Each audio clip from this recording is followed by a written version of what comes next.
Welcome to our voice. నేను journalist నవత. దేశంలో అక్రమ మత మార్పిడిలకు సంబంధించి చాలా రాష్ట్రాల్లో ఇప్పటికే చాలా రకాల చట్టాలను తీసుకొచ్చారు. అయితే ఈ చట్టాలు తీసుకురావడం ఇప్పుడేనా అంటే 1967 నుంచి అక్రమ మత మార్పిడిలకు చెక్ పెట్టాలి అని చాలా దేశాలు ప్రయత్నం చేస్తూనే వస్తున్నాయి. చాలా రాష్ట్రాలు ప్రయత్నం చేస్తూనే వస్తున్నాయి.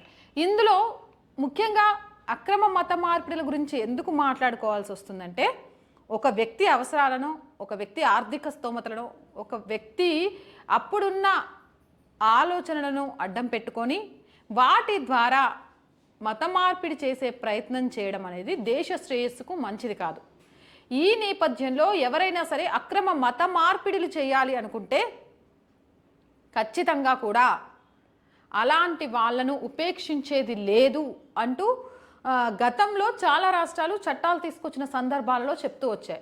యోగి ఆదిత్యనాథ్కి సంబంధించి కూడా ఒక టీవీ ఛానల్లో అడిగిన ఇంటర్వ్యూలలో అక్రమ మత మార్పిడిలకు పాల్పడితే సహించేది లేదు అని చెప్పారు. అండ్ ఘర్ వాపసీకి సంబంధించి కూడా, అంటే ఎవరైతే మత మార్పిడిలకు గురయ్యారో వాళ్ళు మళ్ళీ తిరిగి తమ ధర్మంలోకి రావడంపై కూడా చాలా వివరణలు ఇచ్చారు.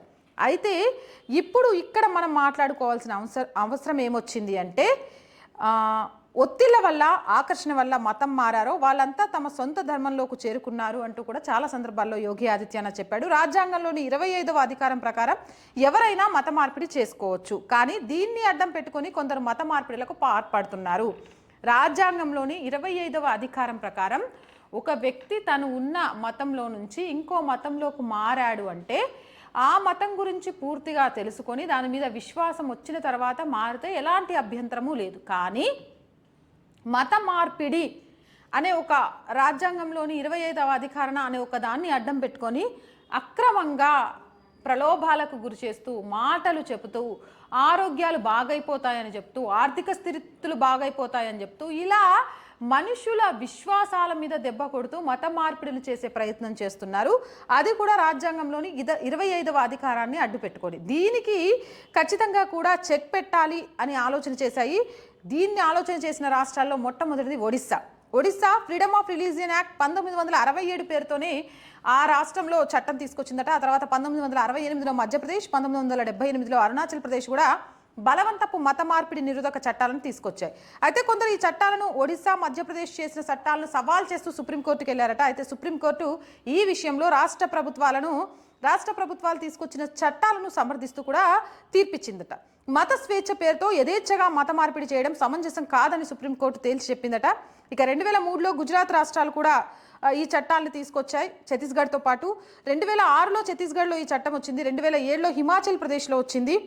ఇలా ఈ రాష్ట్రాల్లో చట్టాలు తీసుకొచ్చినప్పుడు చాలా క్లియర్గా ఎవరైనా సరే ఒక వ్యక్తి మత మార్పిడి చేయాలి అనుకుంటున్నారంటే 1 నెల రోజుల ముందే దానికి సంబంధించిన పూర్తి వివరాలతో రిజిస్ట్రేషన్ చేయాలని, మతం మారిన వాళ్ళు కూడా 1 నెల తర్వాత వీళ్ళకి సంబంధించి మతం మారిన తర్వాత ఎలా ఉంది అనే దానికి సంబంధించి చేయాలని, ఎవరైనా అక్రమ మత మార్పిడిలకు ప్రయత్నిస్తే జైలు శిక్షతో పాటు జరిమానా ఉంటుందని చాలా కఠినతరమైన నిర్ణయాలను తీసుకుంటూ మత మార్పిడి కోసం ఎవరైతే ప్రయత్నం చేస్తూ ఉంటారో వాళ్ళని అడ్డుకునే ప్రయత్నం చేశారు. ఇప్పుడు యోగి ఆదిత్యనాథ్ సర్కార్ కూడా యూపీలో మత మార్పిడికి సంబంధించిన చట్టం తీసుకురాబోతుంది అంటూ సోషల్ మీడియాలో అయితే ఒక వార్త హల్చల్ చేస్తోంది.